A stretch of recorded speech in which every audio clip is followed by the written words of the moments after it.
I've seen some quiet and creepy games before, but nothing has been as purposely vague and recently demanded as the new 3D side-scroller, Inside.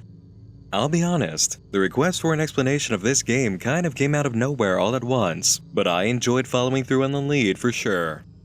An easy purchase on Steam or Xbox One, Inside is an indie game by Playdead Studios that opens with a noticeably different atmosphere than most. Very quiet, with no real instruction than to press any button to begin. No introduction follows to present your main character, and nothing is provided in terms of instruction. It's up to you to figure out what you're doing with no help provided by the game's developers, and this keeps up throughout the entire experience. If you want to make progress, it's up to you to figure out how. And this approach is taken with the storyline and world build as well, which is exactly why explanations have been so demanded. With no setup provided, you're dropped into a dark universe draped in gray tones and devoid of life. The only people you see are of two classes, masters and mind slaves. Your first moment catching sight of people makes it very clear the world is not right. Men wearing all black and wearing masks close a truck filled with people.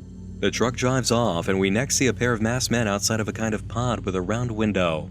These men are spaced out in groups along your path, armed with attack dogs, guns, and flashlights, and getting past them all takes quick thinking and fast movement. Finding out where the people taken by these shady individuals end up doesn't take you very long. You next spot them just past a farm, lined up alongside a truck, standing in a very orderly fashion. They're later caught marching along under the supervision of armed men, and a later opportunity provides you a close-up. Everyone here has a full zombie shuffle, and a camera can be seen watching them on the left. After passing through a room of other escapees taken down by spotlight-assisted turrets, you find yourself in the same position as the marching people, being carefully monitored by a camera and the mask-wearing individuals. Among them are children and even someone holding a baby. They watch closely as their captives are put through a series of behavior tests you must mimic to survive until an attack dog finally senses you and you're on the run again. The people wearing masks aren't the only ones controlling a group of zombie-like herds beneath them. Throughout the game, your character uses what can only be called mind control helmets to gain assistance from other drones for puzzle-solving efforts.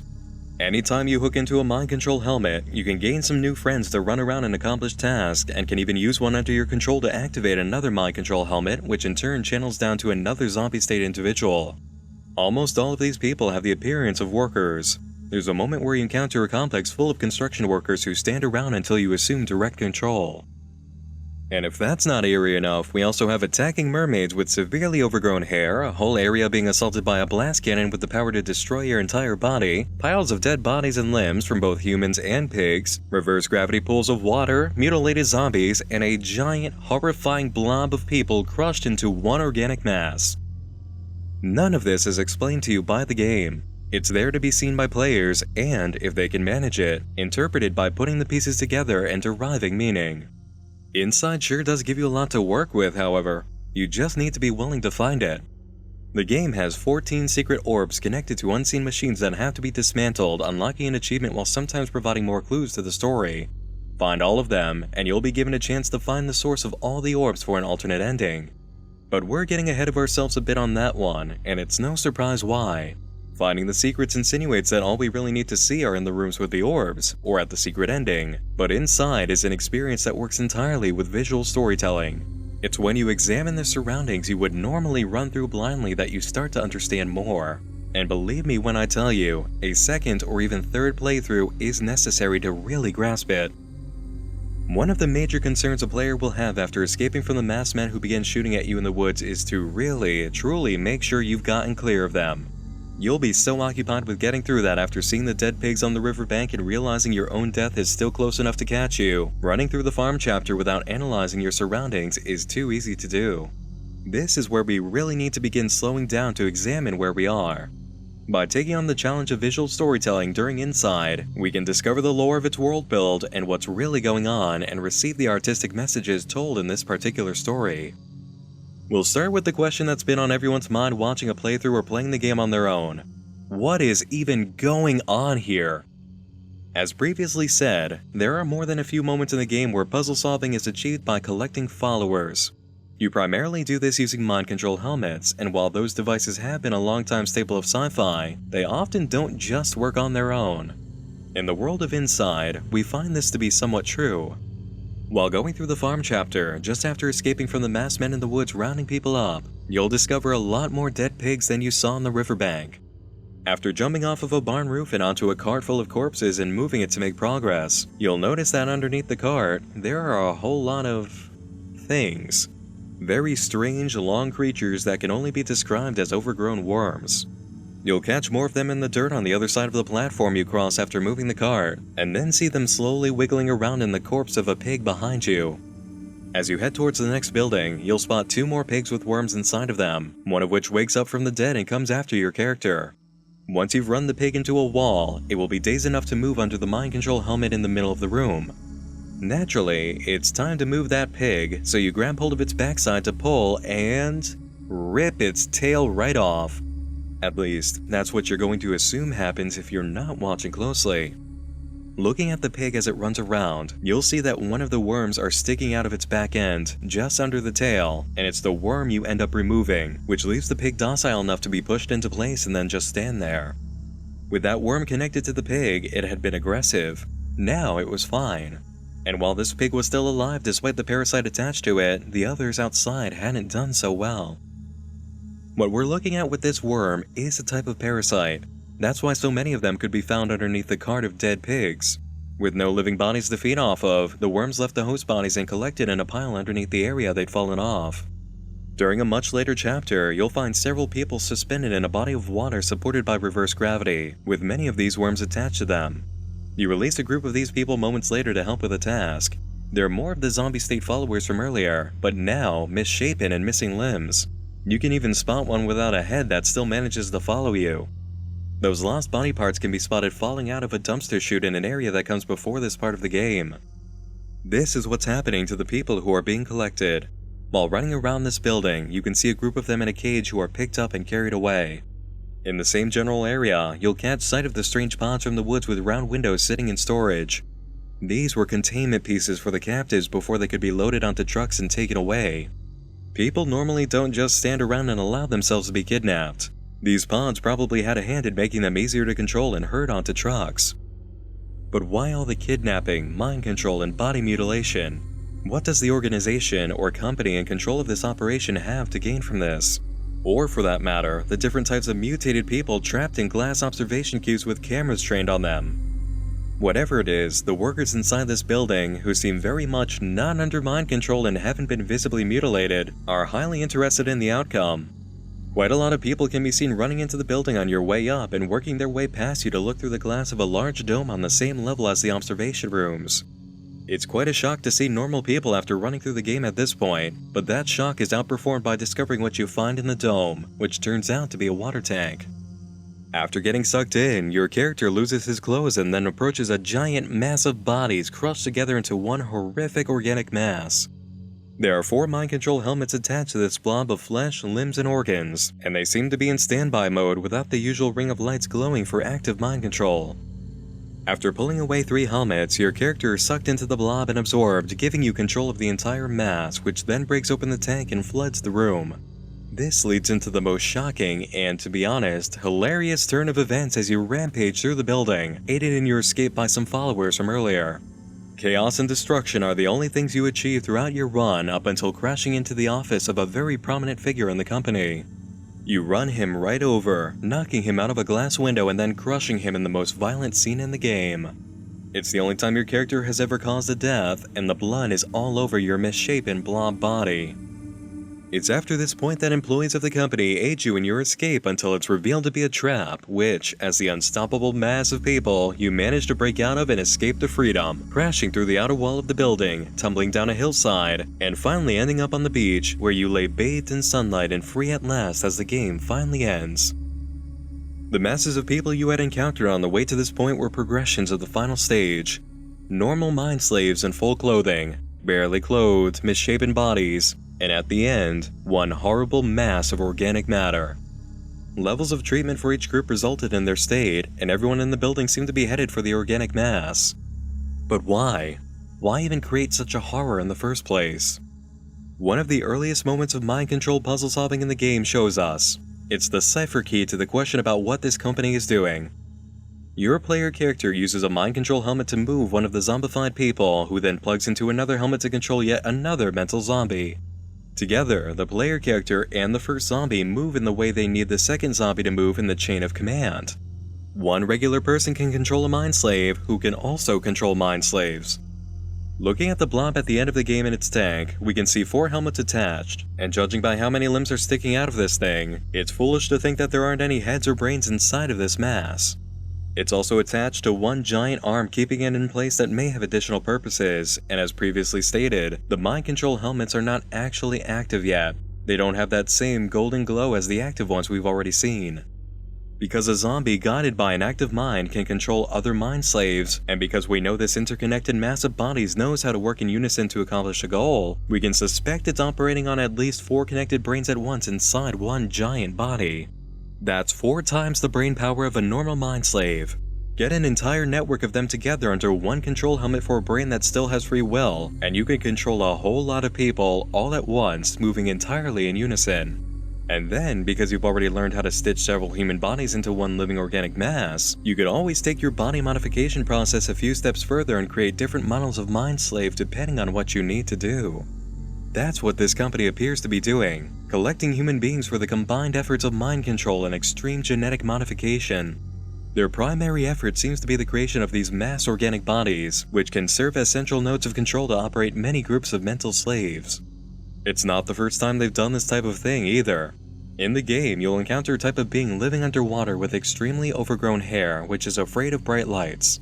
This enemy tries to attack and drown you at every opportunity, and finally succeeds in doing so, dragging you into the depth, and then placing a device on your chest that brings you back to life and gives you the power to breathe underwater too. Once you gain sense of your new condition, you swim upward, followed by a group of fish, and head into an area that looks just like the one at the end of the game, with observation rooms from the facility. Folding chairs are set up in the same way as before, and even though there aren't any cameras left hanging around, when you first wake up before entering this area, there are several VHS tapes laying around in the glow of the fluorescent light. Back in the observation area that's been flooded, you can see a body still connected to wires floating around, lifeless, and another approaches a window that you pass by. Both of these shapes look like the modified human beings from the final area of the game. It also helps to see as you exit that the floor is marked 3 for Zone 3, and the active building for the company at the end of the game is marked Zone 4. While tearing apart devices built by the company as part of the game's secret rooms, you'll also encounter a photography darkroom that earns you the achievement Field Research with a description that says, Unearthing Secrets. Hang out long enough in the darkroom and you'll see a picture of the long-haired underwater enemy and people in a cage. There are several cameras and rolls of film sitting on tabletops. Not only did the company once own the area of Zone 3, they've been documenting what lives down there after the flood, which is why the game includes a submersible you steal from a company employee in the first place.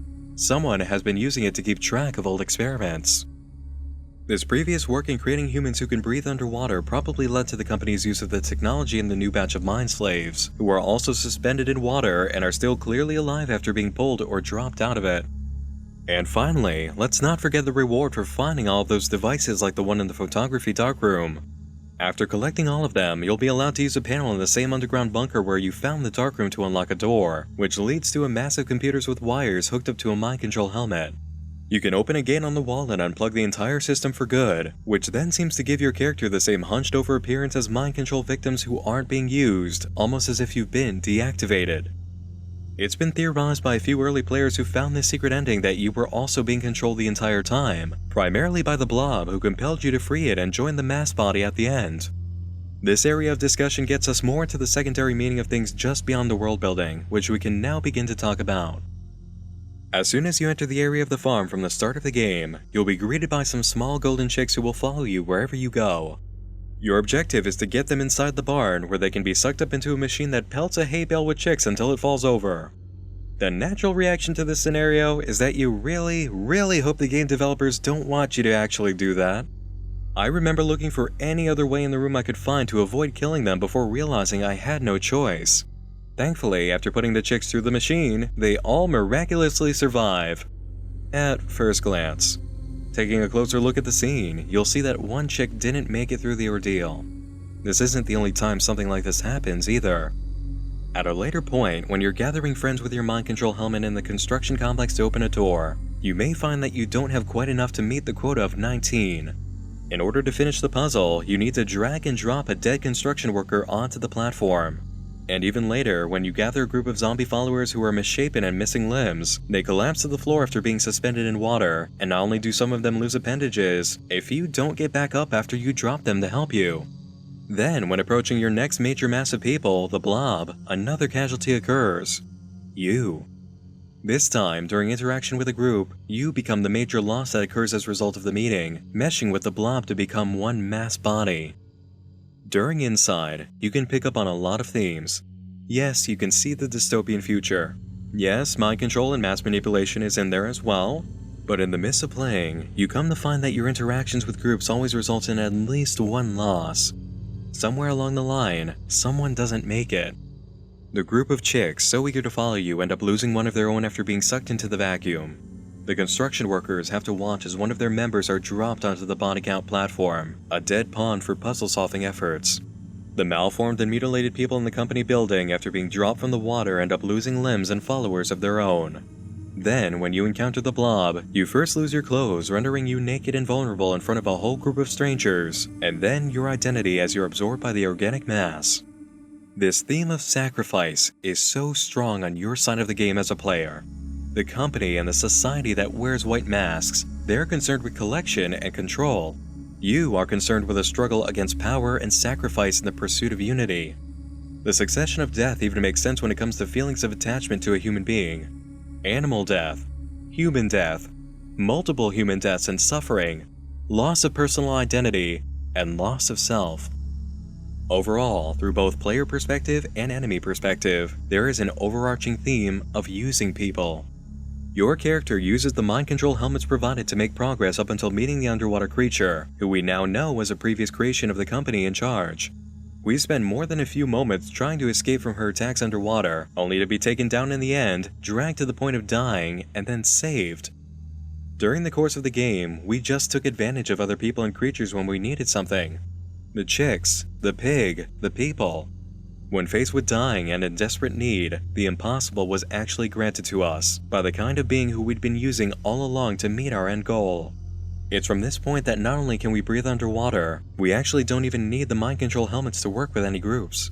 They just follow us without question. And in the end, the player character makes the ultimate sacrifice to rescue the people trapped in the organic mass, giving back to the beings who had helped him reach this point. Whenever you have a dystopia setup like this, you have at least two groups, the oppressors and the oppressed. The oppressors of this world wear the white masks and herd others along, turning them into mind slaves for labor and possible use as organic weapons. Looking at the pair who watch the cage of slaves being lifted from the warehouse area, we can see that one of them appears to be a child, as were many who had been watching the march earlier of new slaves. In this world, I think it's possible that members of the upper class might be able to purchase mind slaves for their own use. This whole scene with the forklift seems like a purchase rather than some employee of the company redirecting product who just happened to have their child with them at the time. These two are holding hands, and the shorter person is half the height of the other. There's no way this isn't a child and parent. In a world where a company can imprison people and use them as mental slaves and organic modeling clay, the dystopia presents itself as a serious upper-class versus lower-class society. Our player character is clearly one of the lower-class members who escaped capture, and his fellow members of society, now enslaved, have fallen even farther down the hierarchy. Along his path into the building of the company, the boy is confronted with several statements about community and class. In losing a chick while solving your first puzzle, you face the sacrifice of animals. While using groups of construction workers who have become mind slaves for the company, you meet the sacrifice of human beings in a lower class than you. After nearly drowning and then being turned into a modified human, the player character reaches a state of acceptance by the community of company-modified humans through an act of compassion and outreach. And then, as an underwater breather and someone who has been made different by the company's work as well, the character walks among the captured people as a peer until finally, in the act of attempting to free them, the player sacrifices themselves for the benefit of their community. This ultimate expression of unity, the mass of people combined into one body, all abused by the upper class, then goes on a rampage against its captor and commits the one and only act of intentional killing on the player's side in the entire game, the assassination of a corporate ruler. The mass body then fights for its freedom, is denied through entrapment, and then fights its way through again until finally escaping to a patch of sunlight in a very dark world. As for the other ending, with the final unplugging of the master mind control helmet and the shutdown of the player character, that feels like an extension of the theme of control seen throughout the game. The insinuation here does feel like a statement on how the player is using their mind control helmet on the boy, even as he's being used as an agent of freedom to make the mind control devices stop working. It's such a vague ending because it raises a question about a very difficult topic. Just how free is someone, really? If our character was a puppet the entire time, even for good intentions, what does that say about free will? What does that say about someone's actions? Was it even us, the player, controlling the boy, or someone else in the dystopia trying to topple the company's power? Themes of control and the use of living beings as tools exist all throughout the game, as well as themes of community, dystopia, and the oppressed engaging in an uprising against the oppressor. There is a lot to this game when it comes to artistic meaning. It says quite a few things without saying anything at all, leaving everything up to visual storytelling and making connections. It is a dark, weird, twisted, and wonderful bit of indie game art and storytelling, and Inside was just fun in general. Sometimes scary and at all times clever and interesting, it's a good experience. I often found myself laughing at just how clever some of the puzzles turned out to be, and fascinated by the depth of such a carefully detailed 3D world presented in 2D. This is impressive work that challenges itself by its way of storytelling, and there just aren't many things out there like it. I don't play side-scrollers or platformers, but I have no complaints. I enjoyed my time with Inside, and I understand the hype. As for that title, Inside, when it comes to one-word titles to media like this, you can find 100 different ways to interpret it, but the best I can put forward is that it's called Inside because you're inside of the dystopia trying to work your way out, and in the end, you pull a reverse maneuver and dig yourself deeper in. You go inside the organic mass, the heart of danger created by the terror that rules this world in order to break out, and that act has a lot of meaning in itself. With games like these, with basically nothing being said by the developers on what it means, what the story was inspired by, or anything even beyond the basic, it's very open to interpretation. This is a title that doesn't even have dialogue, text you can read for information on the world build or story, and the game doesn't even offer you instructions on how it works. Inside is very much built to be an art piece. You come to the experience, you go through as much of it as you want, and you come out with an impression you're meant to examine for meaning. My interpretation may differ from yours, but that's the beauty of the art. I did the best I could using the information provided by the game itself to reach my conclusion. You might find a fit that's much better, or find visual storytelling clues that make things much clearer than those I found. No matter what, Inside is a keeper and an inspiration to be had. There's a lot of positive things to be said for visual storytelling, and having Playdead Studio around as such a major player in the indie market is a very good thing indeed. Thanks for joining me in the dark again this evening. If you enjoyed this breakdown of Inside, feel free to hit the like button and tell me your thoughts in the comments below. Subscribe for more videos on dark, mysterious, psychological, and horror-based games in the near future. The horror game release season is almost here, and it's going to be exciting. Once more, I'm Nick Nocturne, and like a horrible containment breach you thought could only happen once, I'll be back again real soon. Sleep tight.